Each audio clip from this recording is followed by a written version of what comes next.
Welcome back to Blacklit Memory. In today's episode, I want to share 8 true stories that still haunt the people who lived through them. Each one happened during the Christmas season, deep in the Appalachian Mountains.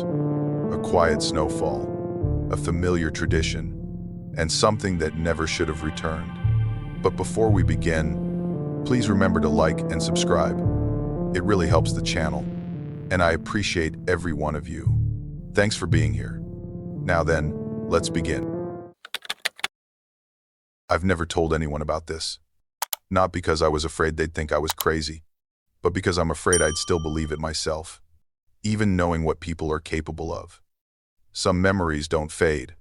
They just get quieter until the cold brings them back. And every winter since, it's come back louder. My name's Mark. I'm 32 now, but back then I just quit my job as a forest ranger. Left after a failed winter rescue. We lost someone in a snowstorm, and I never really shook the guilt. Last December, I drove up into the Appalachians, alone, hoping to clear my head and maybe find a reason to keep going. I told people I was checking out an old mountain cabin for possible repairs, thinking of renting it for the season. But honestly, I just wanted to disappear for a while.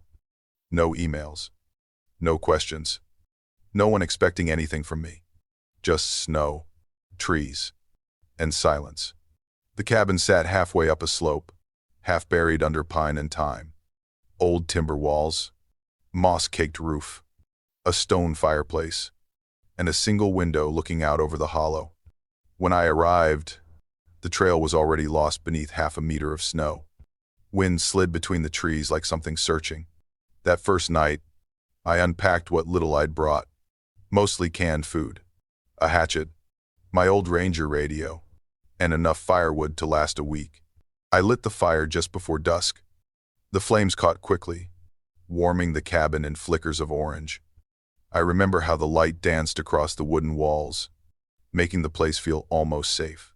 Then, it happened.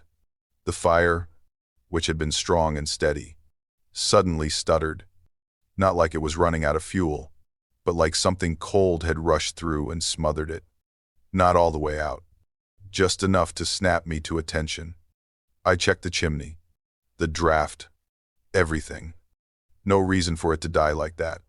I told myself it was just the wind. Old cabin, leaky seals. Maybe I'd left the flue open. I didn't want to think deeper than that. And maybe this is where I should be honest with you. I know what you're thinking, that it was just wind. Bad kindling, whatever. I wanted to believe that too, because if it wasn't just wind, I wouldn't have come back the next night. I wouldn't have locked the door. I wouldn't be telling you about the gift I got after that, one I didn't ask for. The next morning, the storm hadn't let up. Wind howled through the trees like it was circling something. I did what I could, checked the supplies, searched the back shed for more wood. That's when I noticed one of my firewood bundles was missing. I stood there staring at the empty spot on the floor, certain I'd brought in 3, not 2. Still, I brushed it off. Maybe I miscounted. Maybe I left one outside and forgot. The mind plays tricks when everything outside is white noise and isolation. That night, the fire flickered again. This time, it wasn't just a dimming, it was a pattern, a rhythmic pulse of light and dark, like someone waving a hand in front of it. But I was alone. The door was bolted. The cabin's too small for tricks of shadow. When I checked the hearth, I found fresh ash, like someone had burned wood while I slept. But I hadn't touched it. Again, I tried to rationalize it. Maybe I knocked some embers loose. Maybe the old chimney sucked air funny. I shut the window, sealed the door with canvas and an old quilt I'd found in the attic. The fire kept burning, steady now. But outside, I could hear the snow falling. Not the soft kind, either. It came in bursts, like fists on the roof, followed by creaks in the wood and something else. The sound of soft pressure, like footsteps, dragging slowly in fresh powder just beyond the walls. I leaned close to the window, held my breath. Nothing. Just the wind shoving snow off tree limbs. At least that's what I told myself. The unease settled in like the cold, not sudden, but heavy. I lay down that night watching the fire blink in and out. In that quiet, all I could hear was my own heartbeat, and the flicker, that strange, deliberate flicker, pulsing in time with it. By the third night, the storm had thickened to something brutal. Snow slammed the windows like it wanted in.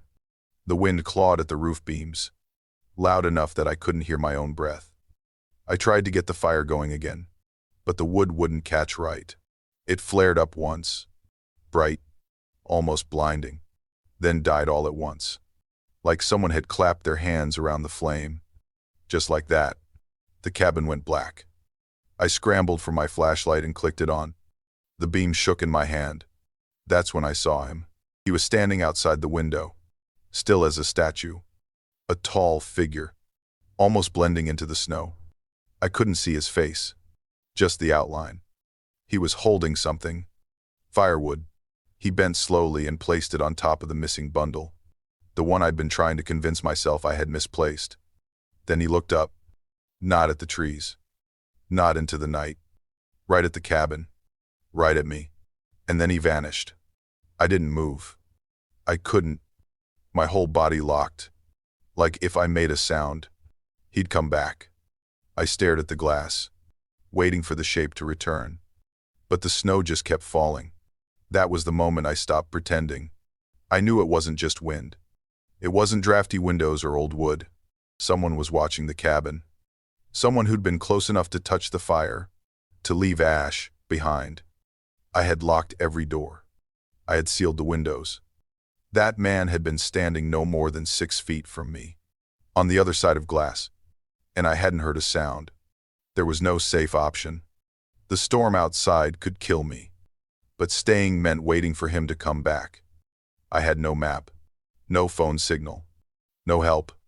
All I had was a flashlight, a small axe, and the growing certainty that I was being hunted. I made my choice. I grabbed the axe and shoved a bundle of wood into my pack. I wrapped myself in every layer I had and kicked at the window until the glass shattered. The wind hit like a blade.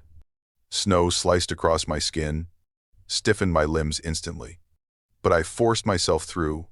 Outside, the cold tried to drag me down. Snow reached my waist. The wind nearly spun me around. I pushed through it. One step, then another, holding the axe above my head so I wouldn't lose it in the white. Branches whipped at my arms. My boots slipped. The sky was pure gray. No moon. No stars. Just noise and blur. And somewhere in that mess, I heard something heavy crunching behind me. Not wind. Not snow. Footsteps. I turned, but saw nothing. Just the wide open slope behind the cabin, half buried and howling. I kept moving. My breath burned in my chest. Every tree looked the same. I had no direction, only escape. Then I saw it. A thick tree with low branches and a sunken trunk.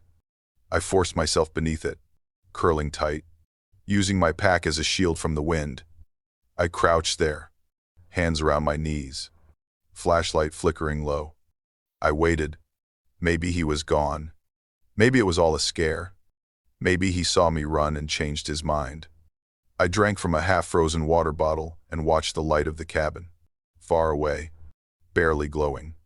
The fire was dead, but the flashlight I left on was still blinking in the dark, like a signal. I told myself I was safe now. I wasn't. When I finally moved, when I pushed out from under the tree, ready to find the lower trail, I heard it, behind me, heavy and slow, a boot sinking into deep snow. I turned. He was there, not far, a shape in the snow, taller than before, as if the storm had carved him out of the woods. His coat was patched, face hidden, hands bare. In one, he held firewood. In the other, nothing at all. I raised the axe. My hands shook. My throat was raw. He didn't move. He just spoke, low and broken, like the voice came from somewhere deeper than his chest. Wood. For fire. I didn't think. I lunged. The snow gave way beneath me and I stumbled hard. axe flying from my hand. My knee cracked against something frozen. I reached for the weapon, but it was too far. He stepped closer. My breath rattled in my mouth. My vision blurred. I crawled, half blind, until my fingers closed around the handle. And then, everything snapped quiet. My arm lifted. I swung. It hit. Not bone. Not flesh. Just a thud. Soft. Collapsing.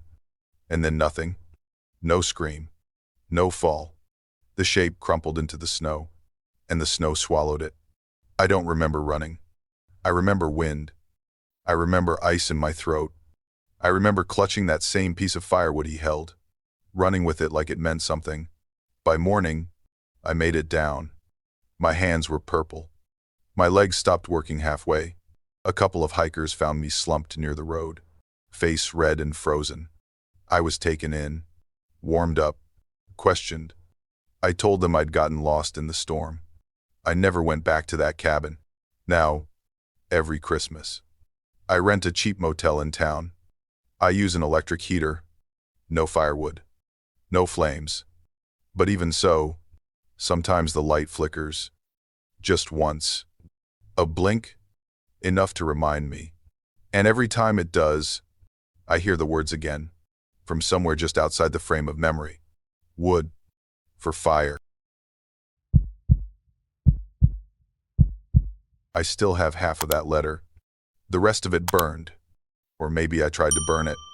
I can't remember clearly anymore. I just know I shouldn't have read it in the first place. My name is Ellie. I was 27 that Christmas, staying in a beat-up trailer with my younger brother. Luke, he was 9. Our mom had died the year before, and our dad walked out not long after. On Christmas morning, if you want the cruel detail, we lived about 12 miles outside town, tucked behind a grove of bare trees, where the snow settled thick and the power lines hummed like they were struggling to hold on. The place felt more like a waiting room than a home. That winter was colder than most, colder than I expected. I strung up a few old lights from the thrift store, tried to bake something that passed for cookies, left a pair of stockings on the heater even though I knew they wouldn't be filled. Luke barely spoke. He just sat by the small window and wrote in his notebook, pages folded carefully, corners pressed. I figured he was writing a letter to Santa. One night, while I was cleaning under the table, I found it, a torn slip of paper, half of what looked like Luke's handwriting, except it wasn't quite his. The letters were shaped too carefully, like he was trying to mimic someone older, someone else. I read it twice before I let myself feel anything. If you give me this, it said, I promise I won't tell. Just take that person away from here. I stared at it for a long time. No name. No clue who that person was. Just the careful scrawl and the way it curled at the bottom, like he had hesitated before finishing it. I asked Luke about it. He shrugged. Said he was just pretending. Said it didn't mean anything. But something about this Christmas felt wrong. Not just quiet. Wrong. The next morning, I noticed the front window was cracked open. A thin trail of snow had drifted in, spotting the floor like spilled sugar. I asked Luke if he'd been outside. He shook his head, eyes too wide, too still. Later that day, I went to restock the firewood and found half the bundle missing. Not misplaced. Missing. The twine I'd tied around it was still there, frayed and loose, like someone had untied it neatly. I checked Luke's coat. I don't know why I did it. Maybe part of me was looking for something to explain the unease. What I found was a small piece of paper, folded tight and hidden in his pocket. It was the other half of the letter. If he doesn't do it, it read, I'll tell my sister. That night, I lay awake on the pull-out mattress, listening. Luke was mumbling in his sleep. Not words I could understand. More like a conversation. One side whispered through clenched teeth. When I leaned closer, I heard him say, he said you wouldn't believe me. The next day, a red box appeared on the trailer steps. No snow on top. No footprints around it. Just sitting there, like someone had placed it gently and vanished. Inside, there was no toy, No gift. Just a card, thick, gold-lined, printed in neat script. Wish received. I didn't tell Luke I found it. I didn't even throw it away. I just held it for a while, then shoved it into the back of a kitchen drawer, under old batteries and expired soup cans. That night, I stayed up. I watched the window. The woods outside didn't move, but the darkness felt closer, like it had crept up to the edges of the trailer and waited. By the time Christmas Eve came, I was raw from the silence. Luke wasn't humming songs or drawing reindeer like he used to. He just sat, hands folded, staring at the fake tree we had propped up in the corner, not blinking, not talking. I woke to a sound like footsteps, not inside, above, heavy steps, pressing against the thin metal roof of the trailer, one slow thump at a time. I shot up. Luke's bed was empty. The front door was open. The wind had picked up. Snow pushed against the walls like it wanted in. I ran outside, bare feet sinking into cold that burned. And then I saw it, a faint red light blinking in the trees, steady and slow, like the glow of a far-off sleigh. Somewhere in the dark, I heard Luke's voice, laughing, bright and strange and echoing. "I did it right," he said. "Now he has to keep his promise." I turned toward the sound and saw him, standing at the edge of the woods, facing a tall figure dressed in deep red, coat heavy, hat long and drooping, like something pulled from a storybook printed wrong. The figure held a cane that curved like a peppermint hook. He didn't move. He didn't wave. He just looked at me. I shouted, ran, but before I reached them, before I could even feel my legs under me, both of them vanished into the snow. The light blinked once more. Then it was gone. I ran into the woods without thinking. My breath caught in my throat, chest burning from the cold. Each step cracked through frozen crusts of snow, my legs vanishing to the knees. I followed the only thing I could, a narrow trail of small footprints leading deeper into the trees. The strange part was, there was only one set, Luke's, no others beside or behind them. Just one clean line of steps like he'd gone into the forest alone. But I had seen him. I had seen that man. Branches whipped against my face. My flashlight flickered in the cold, its beam bouncing uselessly between trunks. I must have called his name 100 times, but the woods swallowed my voice. The air was so still. It felt like sound had no place to land. After what felt like forever, I found him. He was sitting under a crooked tree with a hollow trunk, arms wrapped around his knees. His coat was dusted in snow. His lips moved like he was still whispering, but his eyes, they were blank, staring into something I couldn't see. "Luke," I said, dropping to my knees beside him. He didn't flinch. He just kept murmuring. He said he would. He promised. I did it right. I wrapped my arms around him and dragged him back through the snow, step by step, each one heavier than the last. I don't know how we made it to the trailer. My legs were numb. My face hurt from the cold. But we got inside. I piled blankets over him and lit the stove, my hands shaking so hard I almost dropped the matches. He didn't resist. He didn't speak. He just slept. All through Christmas Day, he didn't move much. I sat with him, made soup he wouldn't touch, watched the snow fall against the cracked window. The world outside looked frozen in time, like nothing beyond us existed. I told myself it was over. That, whatever that was, whoever, was gone now. I went to grab my coat that evening. As I reached into the pocket, I felt paper. It was the letter, the torn piece I had burned. I pulled it out with slow hands. Same paper, same writing. No singe marks, no scent of smoke. I should have thrown it away again. I should have burned it twice. But I couldn't move. My fingers locked around it like the paper itself had frozen me in place. That night, something woke Luke. He bolted upright in bed, eyes wide, screaming. He came back. He came back because she's still here. I ran to him. He flailed in my arms, yelling that I was supposed to be gone, that the deal hadn't worked, that it was me he wanted. And then the front door opened. I had locked it. I had latched every bolt. But it opened like someone had simply walked through without care. Cold air rushed in, but no one stood in the doorway. Only footsteps. Tiny ones. A perfect row of prints appeared, one by one, leading away from the trailer and into the woods. Outside, just at the edge of the trees, a red light blinked. I slammed the door, locked it again, pulled Luke with me into the back room, held him tight as he sobbed against my chest. The trailer creaked under pressure. Something pushed against the front, slow and steady, like a body leaning in from the outside. The door groaned. The lock bent. I pressed my back against it, bracing with everything I had. Luke screamed my name. My arms were shaking. I felt the wood splinter behind me. For a second, I thought it would all give way, that whatever was on the other side would come through. Then it stopped. No sound. No pressure. Just silence. I didn't sleep that night.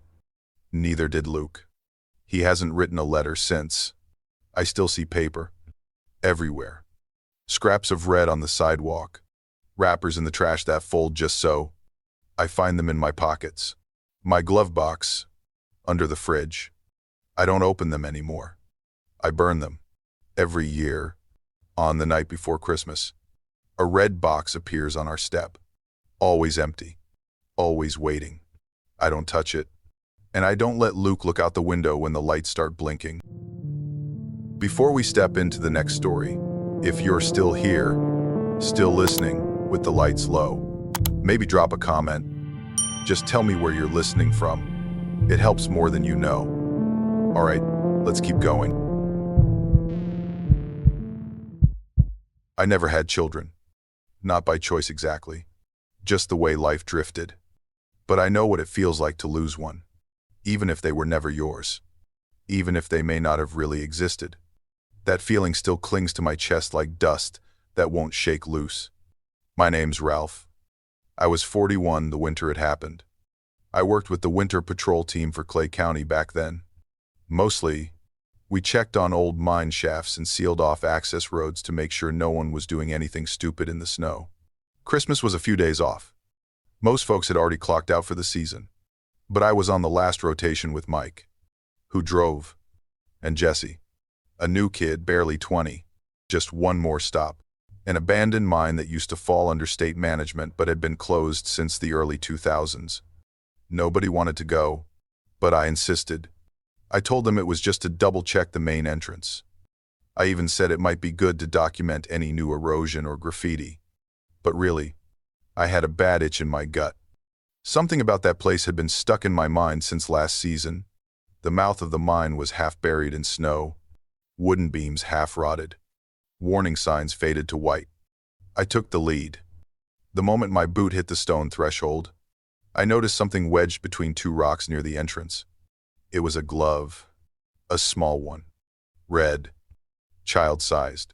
At first I thought it was trash, maybe something caught in the wind and blown into the crack. But it looked too clean, too deliberate, like it had been tucked in there on purpose. I should have called Mike over, should have taken a photo, marked the location, and logged it. Instead, I crouched down, worked it loose, and slipped it into my pocket without a word. I don't know why. I still don't. Inside the shaft, it was colder than outside. Damp, airless, the kind of cold that feels like it's breathing back at you. Our flashlights cut through the dark and narrow cones, bouncing off wet rock and collapsed beams. Jesse's light kept flickering. He laughed it off. But his voice shook. "Wasn't there some accident here years ago?" he asked. "Like a cave-in?" I told him no. Said it had just been shut down for safety reasons. But I wasn't sure anymore. My memory buckled under the weight of that question. We moved deeper. The air thickened. My own flashlight dimmed around the edges. And I reached into my pocket. I pulled out the glove again. Red. Stiff with cold. I turned it over. There was a stain in the palm. Dark brown. Almost black. Like dried blood that had sunk deep into the fabric. Jesse kept looking at it. Why would a kid's glove be in a place like this? He said. Nobody's lived near here in years. Not with children. I didn't answer. My breath felt tight. Mike pointed to the floor. Tracks, he said. I looked down. Small prints. Not boots like ours, but narrow. Shallow marks in the old coal dust. They wandered in a lazy zigzag, disappearing around a collapsed wall. Jesse's flashlight flickered again. Kids don't just walk into mines, he said. Could be left over from before they boarded it up. Mike offered. Maybe some kids snuck in years ago. I shook my head. The snow outside was untouched. The steel gate had been chained until I cut it myself. No one had been through here in weeks. Mike said we'd gone far enough. Time to turn back. But I said no. I don't even remember why. Pride, maybe? Or some stupid, stubborn part of me that didn't want to admit something felt wrong. Jesse followed. Quiet now. The beam of his light steady but small. I glanced behind me to say something. Mike was gone. Just gone. Only Jesse stood there, looking back at me. We called for him. Shouted into the tunnels until our voices bent and warped against the stone. Nothing but echoes. I started walking faster, retracing our steps. A few minutes later, we found his flashlight. It was lying on the ground, still lit, aimed at a wall. No footprints led away from it, only more of the small ones. The same childlike tracks, leading deeper into the mine. My mouth felt dry. I turned and saw them. 2 red gloves, laid side by side on a flat rock like someone had carefully placed them there for us to find. Jesse stepped backward. Someone's here, he said. Someone's following us. I lifted the small axe I carried for clearing brush. My grip felt numb. The darkness pressed close. I couldn't hear anything but the drip of water and my own breath. Let's go, I said. We're leaving. Jesse didn't move. He just stood there, staring into the tunnel ahead, and asked, in the smallest voice I'd ever heard him use, "Are you sure no one ever got trapped in here?" I grabbed Jesse's arm and pulled him. We started moving fast, retracing our steps by memory more than sight. The mine was all echoes and black gaps now, and my flashlight kept picking up things I didn't want to see. A shift in the dust, a mark on the wall that hadn't been there before. Every sound felt too close. My boot caught on a loose board. I fell hard, ribs slamming into stone. When I looked up, Jesse was still with me, but behind him, deeper in the tunnel, stood someone else. Mike. He was turned slightly, face angled away like he was listening to something far off. His arms hung limp at his sides. I called out to him, voice ragged. He didn't move. I got to my feet slowly, motioned to Jesse to stay back. The air between us and Mike felt wrong, heavy, like water that hadn't moved in years. I took one step toward him. He vanished into the dark. I turned to Jesse, but he wasn't there anymore. My heart just stopped. I spun around, light slicing every corner, but the tunnel was empty. Only my own breath and the distant sound of dripping water answered me. I ran. I ran like something was behind me, even if I couldn't hear it. My legs burned. My lungs scraped raw. Then I saw it. Light. Faint. Shifting. The mine entrance. I burst out into the snow. The brightness made my eyes burn. Wind hit me in the face like ice. For a second, I just stood there, doubled over, panting, arms shaking. I thought I was safe. I called for help through the radio. My voice was so cracked they barely understood me. An hour later, the rescue team arrived. They brought thermal scanners, ropes, gear I should have had from the beginning. They found Mike. He was wedged into a narrow crevice near the collapsed section. Still alive. Barely. He couldn't speak for a long time. When he finally did, all he said was, "I followed the voice." They never found Jesse. Not a shoe. Not a shred of fabric. His footprints vanished 50 feet in. They swept the mine for 2 more days and then shut it again. For good this time. I left the team. I couldn't walk past a dark entrance without my hands trembling. I couldn't explain to Mike's wife why he kept waking up screaming. I never tried to explain to anyone what I saw, because it sounded crazy even in my own head. A week later, I went back. I told them I was there to assist the final sealing, but I didn't tell them what I was looking for. I walked alone toward the entrance, boots crunching through snow, and there, on the stone step just outside the shaft, I saw it, a red glove, clean, untouched by snow, laid out neatly like a promise. I knelt beside it. Beneath the edge of the stone was a slip of paper, so old the edges were curled. The ink faded. It looked like a child had written it in pencil. I promise I won't say anything if he lets me stay. Wind blew from the shaft. Not a strong gust, just enough to carry sound. And I swear I heard footsteps inside. Light ones. Small. Not running. Not struggling. Just walking. I left and never went back. Every Christmas now, I avoid crowds. I avoid holiday markets, toy drives, anything with color.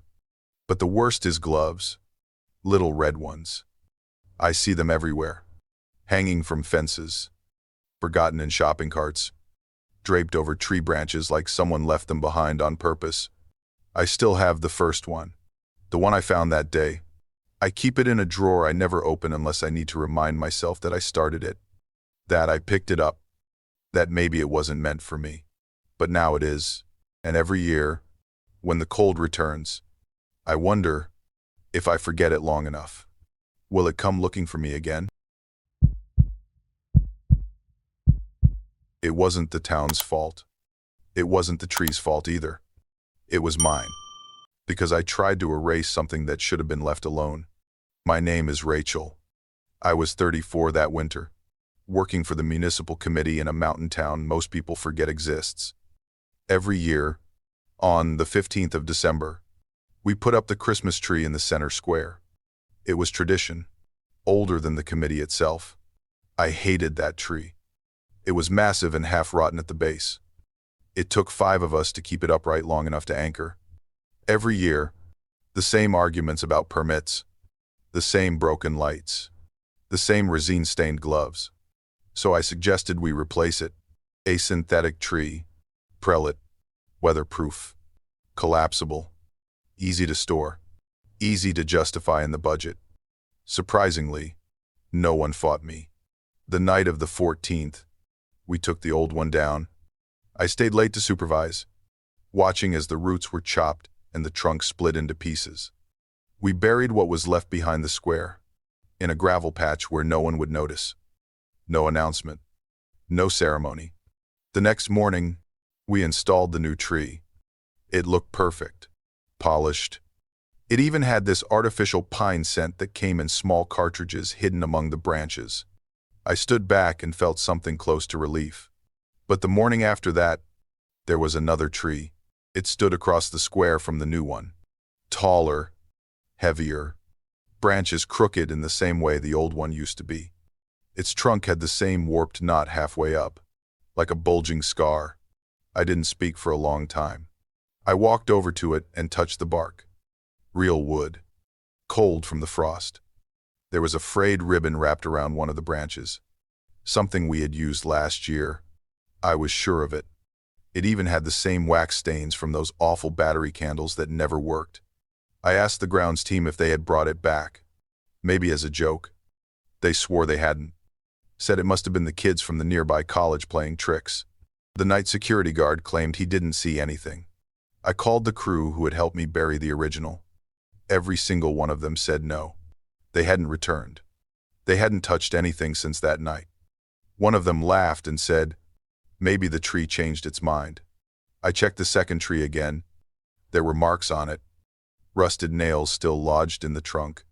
The remnants of the sign we used last year. The base was half buried in frozen soil, but it didn't look like it had been planted. It looked like it had grown there. I ordered it cut down. The chainsaw broke. The operator tried twice before the blade snapped clean through.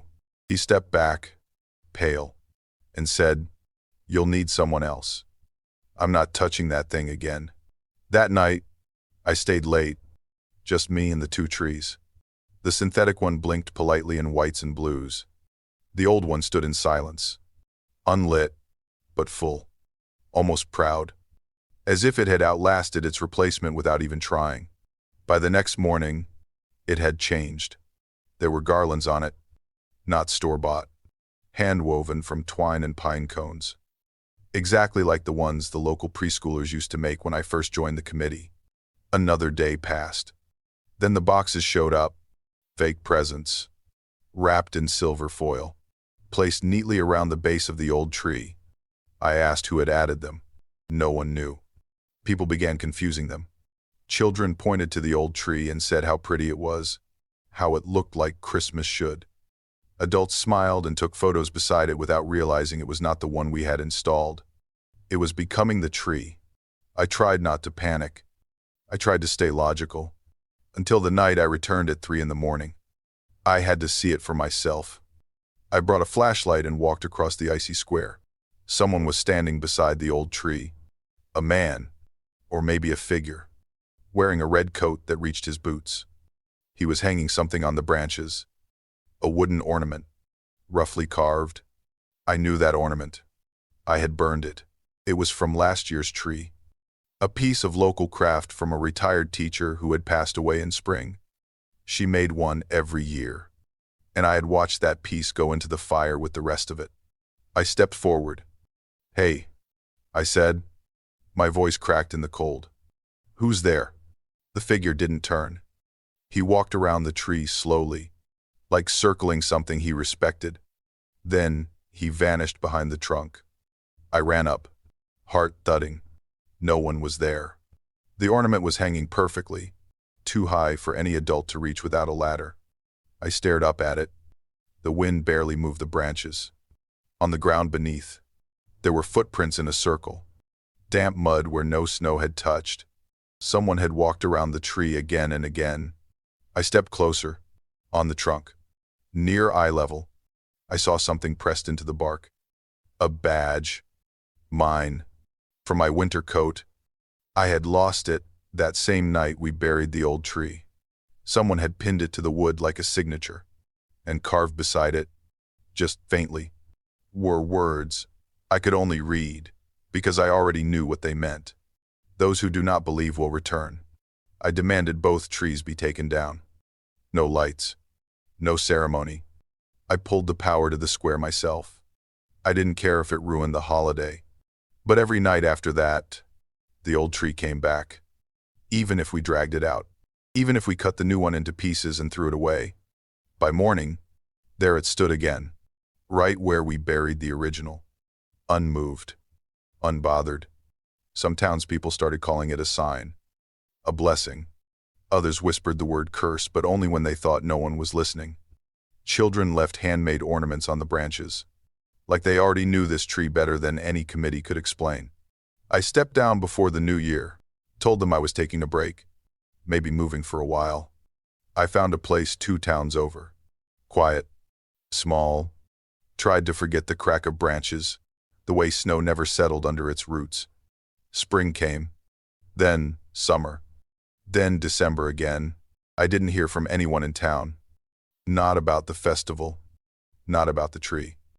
I assumed they'd moved on, picked a new leader, started over. But on the night of December 24th, I came back, not to stay, just to visit my mother. I hadn't planned to pass through the square, but the stoplight caught me. The car idled in silence as I looked to my right. The tree was there, only one now, standing alone in the center of the square, its branches bare in the cold. No lights, no music, just fog curling around its trunk like breath. And hanging from one of the lower branches was the wooden ornament, the one with my name carved on it. No mistake, no question. I didn't say anything. I sat still, and then the windshield fogged up from inside, slowly, carefully, and across the misted glass, I saw letters appear. Not scraped, not written by hand, just impressions, as if heat had been pushed through invisible fingers. "Come back and finish it." I wiped the glass with my sleeve and drove on. I didn't turn my head. but the cold followed me all the way home. I never went back. But I get things in the mail now. Every year, photos, postcards, emails from addresses I don't recognize. Thank you for bringing the tree back. They always say that, as if I was the one who saved it, as if I had a choice. I live far away now, but I still see that same tree in other places, reflected in store windows, carved into postcards, bent slightly at the top, with that same knot in the trunk. It never looks fake. It always looks real. And sometimes, just as snow starts falling, I see a red coat in the corner of my vision, walking behind it, not stopping, not looking back, just circling. I do not believe knocking means someone is alive. Not anymore. Not after that Christmas. Not after the woods, and the ruin, and the sound I still hear in dreams. My name is Grant. I was 36 when the job came in. I work in historical preservation, mostly surveying old sites for safety before they are turned into tourist traps. December of last year, I was sent to a forest ridge in Wise County to inspect the remains of a stone church built sometime in the late 1800s.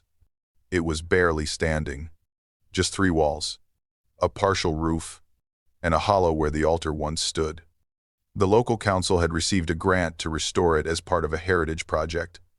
My task was simple: measure the foundation, photograph structural damage, spend 1 night, maybe 2. I arrived on the 23rd, parked my truck near the tree line. About 300 meters from the site, I brought gear, food, and a heavy sleeping bag. Slept in the cab of the truck, windows fogged over with cold. The first night, around 1 in the morning, I heard it. 3 knocks. Pause. 3 more. Pause. Then 1. I sat up, not sure if I had dreamed it. The pattern repeated, a rhythm that did not sound like wind or branch or snow. It felt intentional. I stepped outside. The air hit hard, sharp, silent. I stood there with my hands tucked into my coat, listening, but there was nothing. Just trees. The faint outline of the church wall through the dark. I told myself it was my imagination, that I had been alone too long, listening too hard, but my heartbeat started sinking to the pattern. 3, 3, 1. The next morning, I walked into the church. There was nothing unusual. The walls were cold to the touch. The old altar was still crumbling, stone edges worn smooth. I did notice faint markings on the back wall, the remains of something once written, now scraped away. I took notes, snapped photos, set up my recorder to log ambient sound. And when I played the tape back that night, there it was. 3 knocks. Pause. 3 more. Pause. 1. I had not heard it at the time, not while I was standing there. But the recorder had. The sound followed me after that.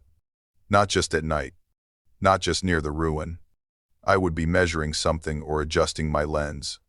And faintly, I would hear it, like someone knocking from inside the stone. 3, 3, 1. I checked everything. The beams, the columns, the ground beneath the floor.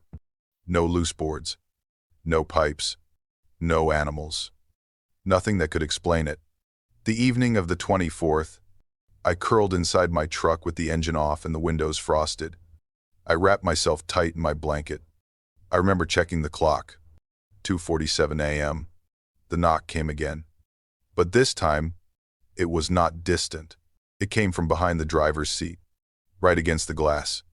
I jumped, reached for the flashlight, swung it toward the window.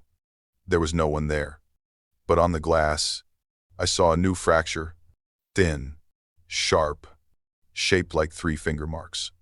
Not a full hand, not claws, just 3 fingers, pressed tight in a perfect rhythm. I bolted from the truck. The forest around me was dead silent. My breath came hard and fast. I scanned the tree line. Nothing moved. I opened the door. It started tearing through my gear. Checked every bag, every panel, I wanted to know what I had brought with me, what I might have disturbed. Then I noticed footprints. Not boot prints. Bare, small, circular imprints in the frost, leading away from the truck and toward the stone church. I followed. The front entrance stood open. I had secured it with a wedge of wood earlier that day. Now the door hung loose on its hinges. I stepped inside.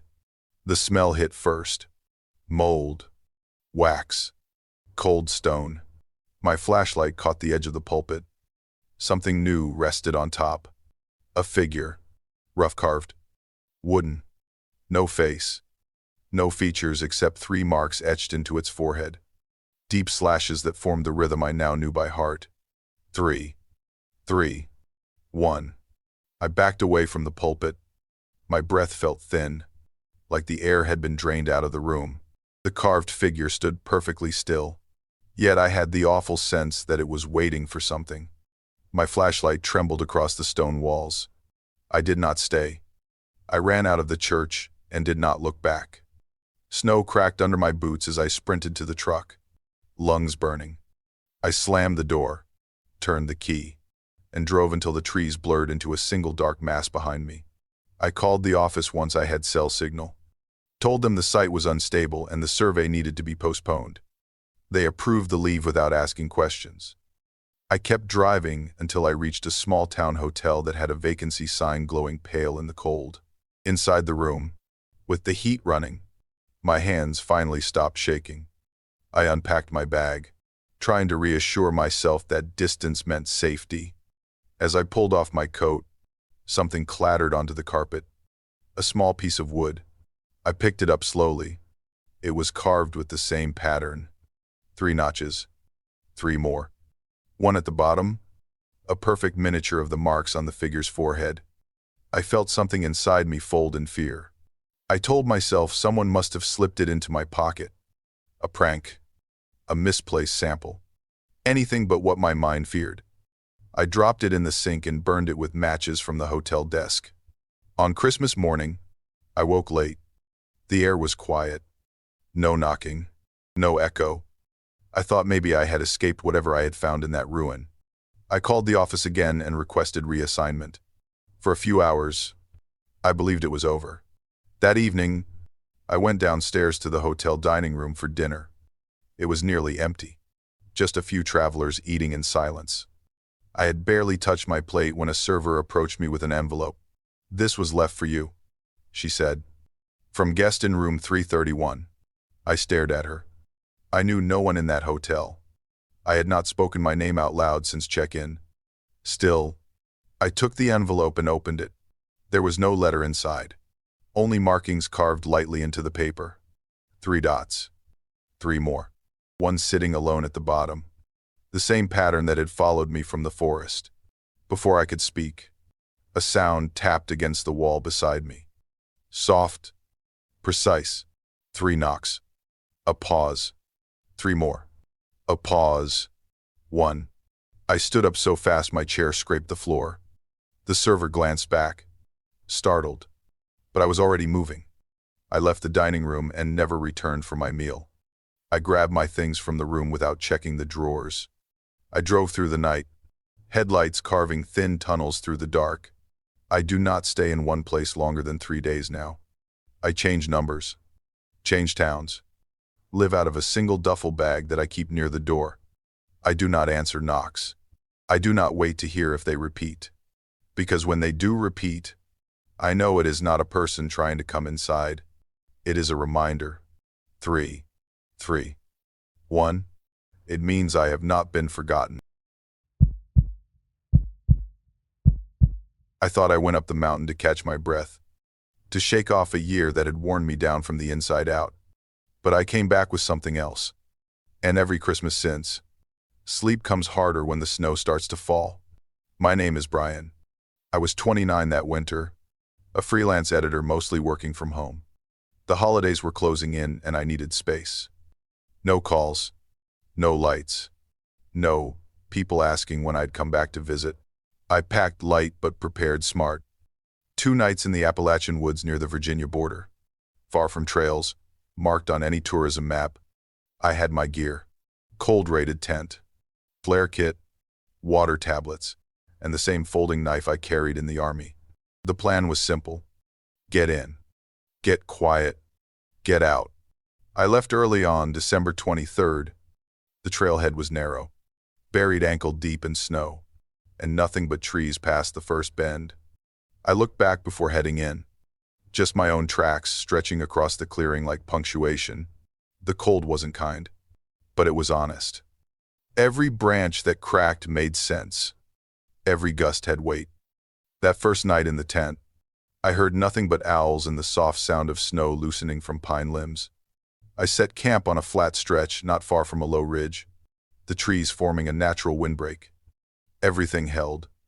I even slept a few hours, wrapped tight, the quiet pressing down like a second blanket. But the morning of the 24th, something changed. I unzipped the tent, stepped into the frozen light, and saw it. One footprint. Human. Clear. Deep enough to be recent. It was just a few feet from the entrance to my tent. I stood there, staring. No other tracks around it. No trail leading in or out. Just that one perfect imprint in the snow. I circled the site, scanned the trees, called out once. Nothing answered. No prints leading to the ridge. No sign of disturbance in the snowfield. Just that single mark, as if someone had stepped out of the air and landed beside me in the night. I checked the radio. No signal. The battery light blinked red once, then cut off completely. I replaced the cells. Still nothing. I kept the knife on me the rest of the day. Told myself it was old, left over from someone before me. Maybe a hunter. Maybe even mine. Misremembered. But the snow was fresh. The print was crisp. And my gut told me the truth I didn't want to name. That night, I gathered wood early and built a fire higher than usual. I cooked quick, stayed alert. When I returned from the woods with the last load of kindling, I found my food bag unzipped, one protein bar missing. The radio had been opened, battery pack removed and placed neatly beside it. I had not left it like that. My hands shook as I rebuilt the fire. I did not sleep. I sat up, knife across my lap, watching the edge of the trees for movement. Just before midnight, I saw it, a figure between the trunks. Tall, still, wearing something dark, not moving, just standing there. Far enough that I could not see the face, close enough that I felt watched. Then it was gone. Not walked away. Gone. Like it had been part of the night itself. I waited. Waited until the fire burned down to coals. Waited until my eyes ached from scanning shadows. Finally, I stood, quiet, careful. I moved around the tent, slow, knife steady. The moon was thin but bright enough to throw faint reflections off the snow. When I rounded the edge of the tent, I saw it. Another footprint. Fresh, right beside my own.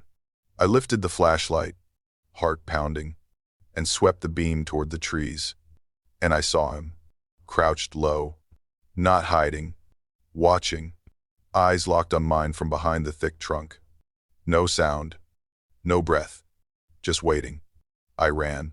Not fast, not loud, just enough to break the sight line and reach my pack. My hands moved without thought. I tore down the tent in wide, frantic sweeps, and shoved it into my bag without folding. I left the trail. I knew better, but I did it anyway. Instead of going back the way I came, I turned toward the creek I had passed on day one. The snow was heavier there, but it broke the path. It masked direction. If he was following, I wanted him to guess wrong. By dusk, I had nothing left but a crude shelter of brush and a weak flame barely holding in the wind. I crouched under a shelf of earth near the stream, one eye on the dark, one hand on the knife. Every time I closed my eyes, I heard it, the crunch of snow that was not mine. I did not sleep. When the sun returned, I saw a ridge in the distance. There was a shape near the top, square, dark, slouched into the hillside. I limped toward it with what strength I had left and found what looked like an old ranger outpost. The lock had rusted through. I forced the door with a stone and sealed it again from the inside. For the first time in 24 hours, I sat down without looking over my shoulder. I lit a fire with dry splinters and ate what was left of my food. For a moment, I believed I had made it, even without signal, even without rescue. At least I had a wall at my back. I do not know how long I was asleep, but when I opened my eyes, it was dusk again, and someone was knocking. 3 taps. Slow, gentle, not hurried, not afraid. I held my breath. The knocking stopped. Then I heard footsteps. Slow, circled the cabin once, twice. Then silence again. I crawled toward the rear wall, listening for breath, for movement. And then the back door opened. He did not kick it. He did not break it. He just stepped through like he belonged there. A man, taller than me, hair in clumps, coat torn, eyes unfocused. He did not speak. He just looked, and then he stepped forward. I screamed something, I cannot remember what, and lunged with the knife. We hit the floor hard. The fire roared behind us. I stabbed blindly. Once, twice, felt resistance in his shoulder. He shoved me back. I kicked him in the leg and rolled for the door. I ran into the woods. I ran until my legs gave. Somehow, I lit my final flare, shot it into the gray sky. The ranger team found me just before nightfall. 2 miles from the station, half frozen. Blood on my coat, most of it not mine. I told them everything. They searched the cabin. They found the blood, the broken door, the footprint beside mine, but no man. The official report called it exposure, stress, a possible encounter with a lost hiker in altered mental state. They gave me tea, a blanket, and told me it was over, but it is not. Because I kept the boots I wore that day, and, each winter, I check them again. I look at the snow stains, the worn heel, and then at the print beside the right sole. There is a mark I did not make. A second footstep, smaller, lighter, still pressed into the rubber, still walking with me. That one hit a little different. If these stories mean something to you, leave a like, subscribe, or share this video with someone who'd stay up to hear it too. And if you've got a true horror story of your own, my email's in the description. Now, Story 6. I thought I was doing the right thing, closing out a chapter, cleaning up what was left behind. But I did not understand one truth. In this family, some debts were never meant to be paid with money. They asked for something else. My name is Lena. I was 31 last December, living in the city, doing fine. Not thriving exactly, but functional. The call came out of nowhere. My younger brother Toby asked me to come back to the cabin. It was the old place, deep in the woods of Floyd County.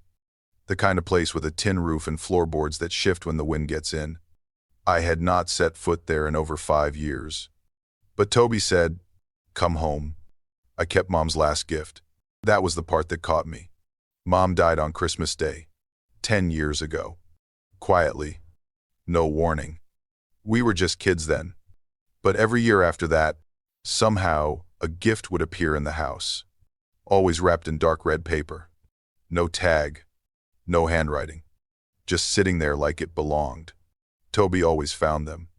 And honestly, I thought he was making them himself. Trying to hold on to something. I never asked. Never touched them.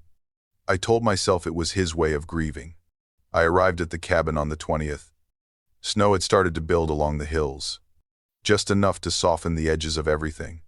The place looked smaller than I remembered. The porch slouched. The windows fogged, but it was still standing. Toby greeted me like nothing had changed. He looked tired, like he had not been sleeping. We made soup and played old music. I told myself it would just be a few nights.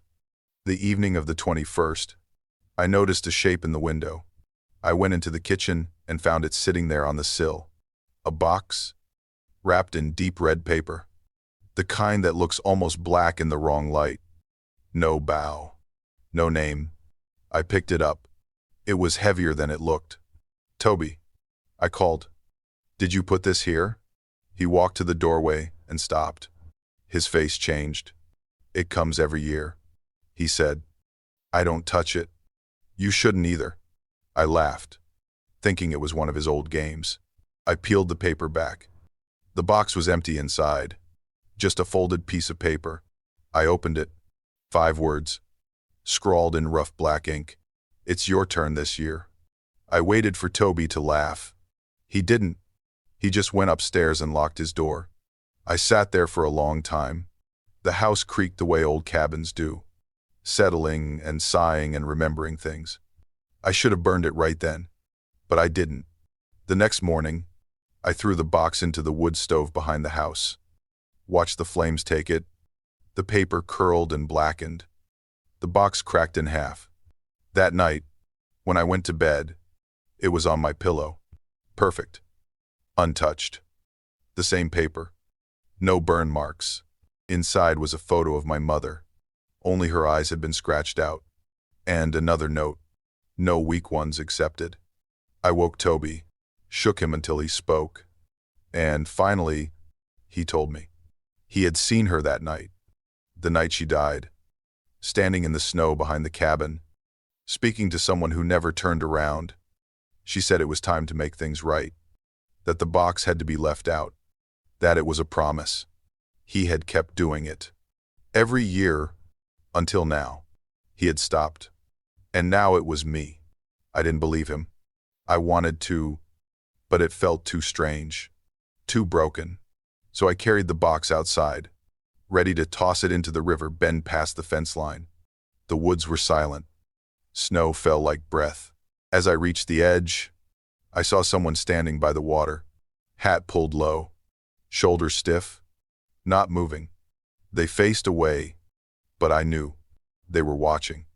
And behind me, clear as breath in the air, I heard footsteps, soft, close. I did not turn around. I could not. The footsteps behind me stopped just outside my reach, close enough that I felt a shift in the cold. The figure by the river did not move either. It felt like both sides of the woods were holding their breath, waiting to see what I would choose. I dropped the box without meaning to. It hit the snow with a muted sound that felt unbearably loud. When I finally forced myself to look back, no one was there. Only the curve of the path and the darkness between the trees. I ran. Not far. Not fast. Just enough to reach the cabin and slam the door behind me. I locked every latch. Toby met me in the hallway, terrified, asking what I had seen. I could not answer. I dragged him toward the old storage hatch beneath the stairs. We hid in the wood cellar. It smelled of dust and sap, the air dry and stale. I held the axe across my lap and listened for steps on the floor above. Nothing came. No knocking. No voice. Not even wind. When the silence held too long, I climbed back up to check the front porch. The box was there, centered perfectly on the top step. This time my name was written on it in a slanted, shaking hand. I did not open it. I carried it inside, placed it on the table, and stood there until my legs ached. Toby stayed in the cellar. I think he knew the moment had shifted, that whatever was supposed to happen had started. Hours passed. Nothing touched the door. Nothing scraped the windows. The woods stayed still. I let myself believe it might end quietly. By morning, the porch was empty. The box was gone. I felt something ease in my chest. Maybe it had been a cruel tradition. Maybe someone in town had continued it. Maybe Toby had been tricked and I had been swept along in his fear. I packed my things. I told Toby I was leaving. He did not argue. He hugged me hard, like goodbye meant something final. I got in the car, turned the heater on, checked the mirror, and froze. A small red box sat on the back seat, wrapped neatly, folded edges sharp and perfect. I stared at it long enough for my breath to fog the windshield. When I turned around to look at Toby through the window, he was gone. The cabin door stood open. I ran back inside. The house was silent. His boots were still by the door. his jacket draped over the chair. Only one thing waited on the kitchen table. Another box, larger than the one in my car. Open. Inside was Toby's coat, folded with care. Beneath it lay a single sheet of paper. The one who refuses the roll will not be spared. My hands went numb as I touched the fabric. It was still warm. I wanted to shout his name, but my voice would not rise. The air felt thick, like the cabin itself was listening. Then I heard it. Footsteps upstairs. Light. Slow. Not hurried. Not hiding. I stood perfectly still, fingers pressed to the table. I knew the house was empty. I knew the sound was impossible. But I also knew what it meant. I walked out of the cabin without looking back. Search teams never found Toby. They said he ran. They said young men disappear sometimes. They did not listen when I told them the truth. Now, every year, a box arrives for me. No return address. No postal mark. Wrapped in that same deep red paper. I never open them. I keep them locked away in a metal trunk, each one heavier than the last, because I know those gifts are not meant to give. They are meant to warn. And one day, if I open the wrong one, it will not be empty. This is the report I am rewriting because no one believed the first one. And because I know, if I stay silent, then what happened will happen again to whoever is next on duty. My name is Thomas. I was 45 when I was assigned the Christmas shift at Tower 1225. The summit was cold, remote, a thin metal cabin perched over Appalachian ridges. I had no family waiting for me down the mountain. Just snow, static air, and a radio tower to watch overnight. I arrived on December 23rd just as twilight faded. The wind had already begun to howl through the old cables, and I locked the heavy door behind me. I ran the usual checks on the transmitters, the antenna arrays, the diesel generator that kept us alive through winter storms. Everything looked fine. The hum of the machinery and the faint clink of ice on metal, those were predictable. We always sent a test signal at exactly 0:25. That night, I heard something else. A hesitation inside the static. Then a voice, barely above a whisper, cut the feed. He is listening. The words, or what I thought were words, snapped the tower air cold. I froze, hand on the mic button. I rewound the recording later, slowed it down half speed. And there it was again. Soft, distant, unsure, not mechanical, human enough. My palms felt damp. I sent a report to the central office the next morning. I mentioned interference. They thanked me and said they would check the logs. No reply after that. Later that same morning, I went outside to inspect the auxiliary antenna base. Snow covered the ground. The fresh layer betrayed recent movement. I found footprints. Single, clear boot prints trailing toward the forest edge. I was supposed to be alone on the ridge. I locked eyes on the snow and told myself it must be a mistake. Maybe an engineer had dropped by then, left before I woke. But the logbook said no one accessed the tower since I began my shift. The cameras confirmed it.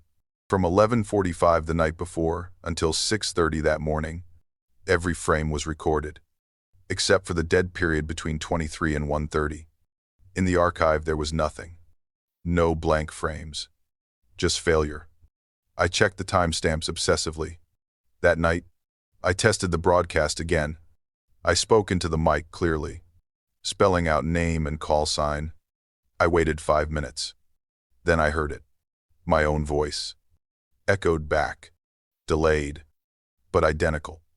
Besides static hiss, I recognized every inflection. Every slight hesitation. Hearing it gave me cold sweat on my neck. Fear is a precise thing. It narrows your field of vision. I listened for anything else. Nothing. Radio silent afterward. I tried to rationalize, maybe a prank from another tower. Maybe a glitch in the feed. Yet something about that recording chilled me. Because when I looked at the wall monitor, I saw movement. On screen, a figure walked across the generator room. Me. I had been standing outside the shelter.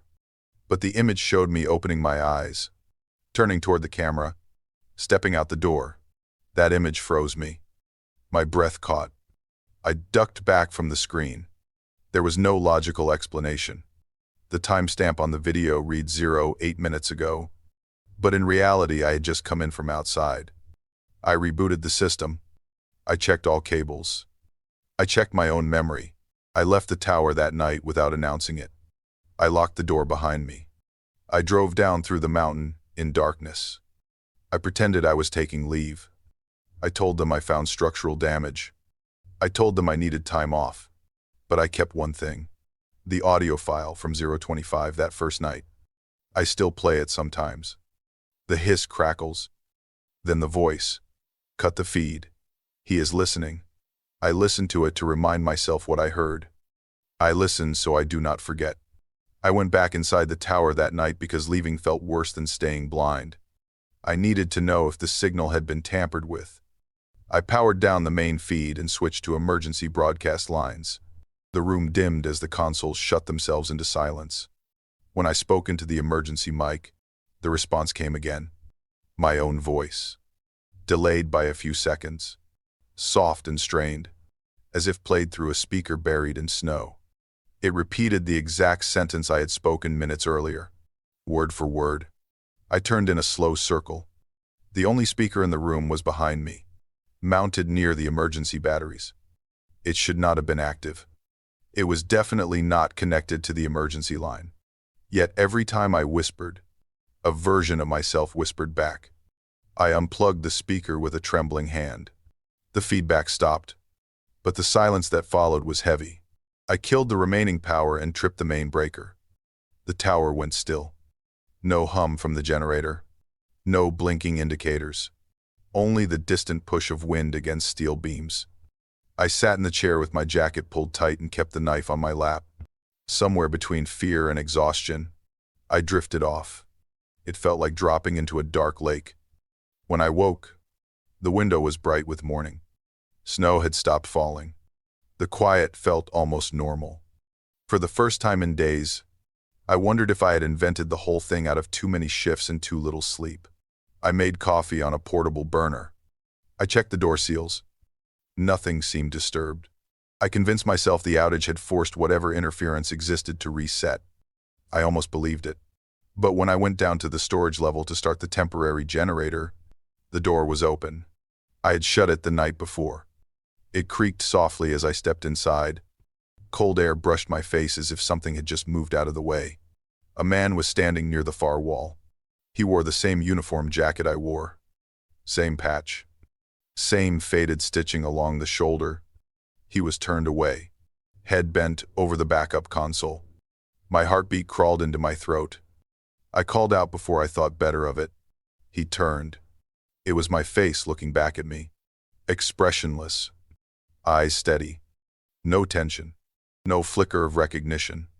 I felt the cold hit my lungs like a punch. For a moment, the world around me felt thin, like the air was made of paper and could tear if I moved wrong. I dropped into the present tense without meaning to, because everything inside me is reacting, not thinking. I step toward him. He tilts his head. Just a fraction. I raise the knife. The lights cut out. Darkness swallowed the room. When the emergency bulbs flickered on, he was gone. Only the console remained, still humming faintly, and a small monitor looping footage of me standing where he had stood, watching myself from an angle I did not recognize. I backed out of the storage room without turning around. I left the tower while the sun was still rising and did not shut the door behind me. Snow followed me down the switchback road. I did not slow until I saw the first town lights. They cleared me for medical leave. Then for retirement. No one could verify anything I reported. The tapes were missing. The logs were corrupted. They said the tower had been overdue for replacement for years. I tried to forget it. But 2 nights ago, on December 22nd, my old radio cracked to life, even though the batteries were gone. The speaker buzzed once, then twice. A voice came through the static. My voice. Shift 1225 is still awaiting completion. I unplugged the radio. I buried it in a drawer. But sometimes, when the house grows quiet, another device picks up the same faint transmission. Speakers flicker. The computer wakes, and I hear myself call out again. This is Tower 1225. Please confirm the signal. Please confirm. Please. I never answer. I know better than to speak into a voice that already knows what I will say. Thank you for staying with me until the very end. I truly mean that. If you enjoyed these stories, leave a like and subscribe if you haven't already. That way, you won't miss the next ones. And once again, thank you for walking this dark road with me tonight.